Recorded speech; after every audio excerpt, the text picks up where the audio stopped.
you a Voltron comic of sorts.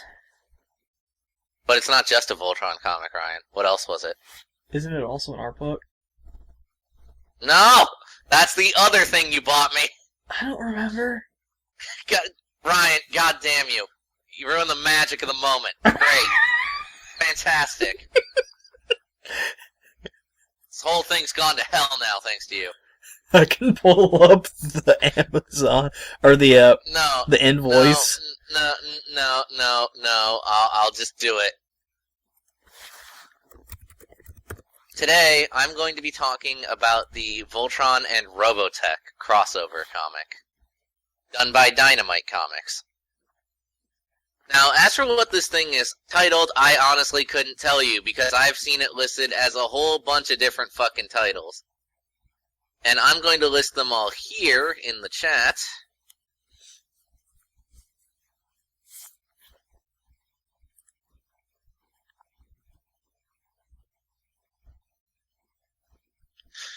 So, yeah, I've seen it as Robotech / Voltron, I've seen it as Robotech plus Voltron, I've seen it as Robotech Voltron, and I've seen all those titles reversed as well, so like Voltron / Robotech, for example. So I don't know what the fuck this thing's title even is, so I'm just gonna refer to it as Robotech Voltron, because fuck it, alright?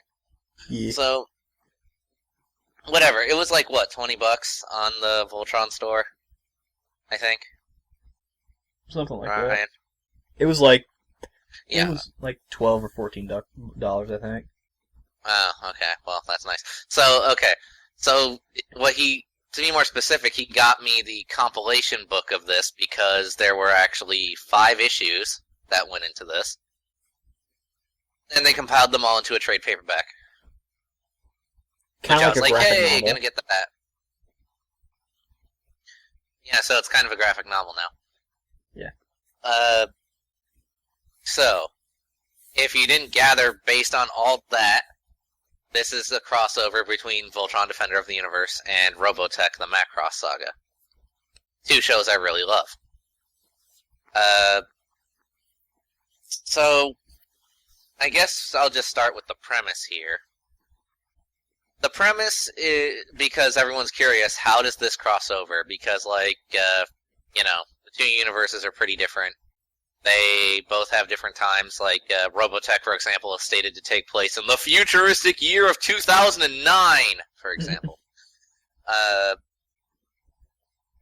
So, what's the basis? Basically, it's a giant what-if. Basically, what if the Omega Comet from Voltron happened to be passing over the Earth during the beginning of Robotech, when the Zentradi are invading and the SDF-1 is trying to teleport out of there.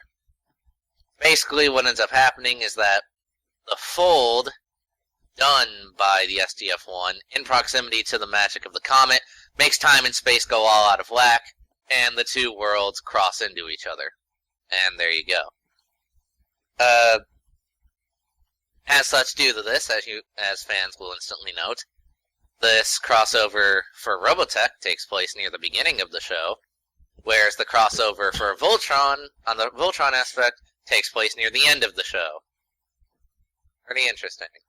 So, how do these 2 go at? Well, other than, the cast interacting with one another, as you would expect, they do actually do some interesting things in terms of visuals, and I guess no other way to put it is crossover elements. For example, at one part, Black Lion comes smashing into the Earth from orbit, and the Earth government from Robotech starts doing their best to rebuild it, and as such, certain decals on Black Lion change. For instance, its red wings are replaced with plain wings, and it gets a gigantic jet thruster on its back, as well as the Eris royal symbol being replaced by the Robotech symbol. Pretty neat, and they keep that decal throughout most of the comic. As well, something cool that this comic did was... Okay, so obviously this crossover is not canon, right?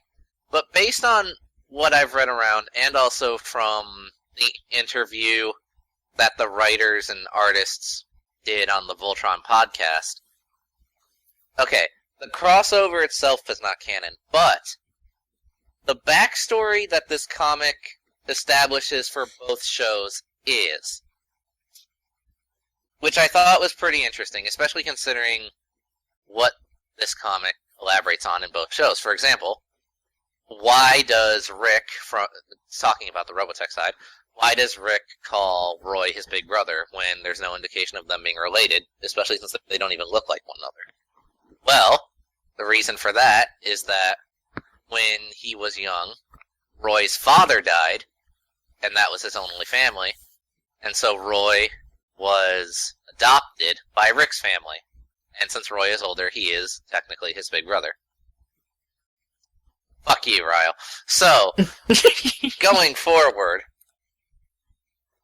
on the Voltron side of things, for example, they basically take one aspect of Go Lion that Voltron skipped over, and they made it canon here. What is that? Well, it's part of Lotor's backstory that's extremely fucked up. What is that? Well, basically, for those who don't know, in the Go Lion version, Lotor is attracted to Princess Allura and wants to have her as his queen because she strongly resembles his deceased mother. Yeah, pretty fucking creepy.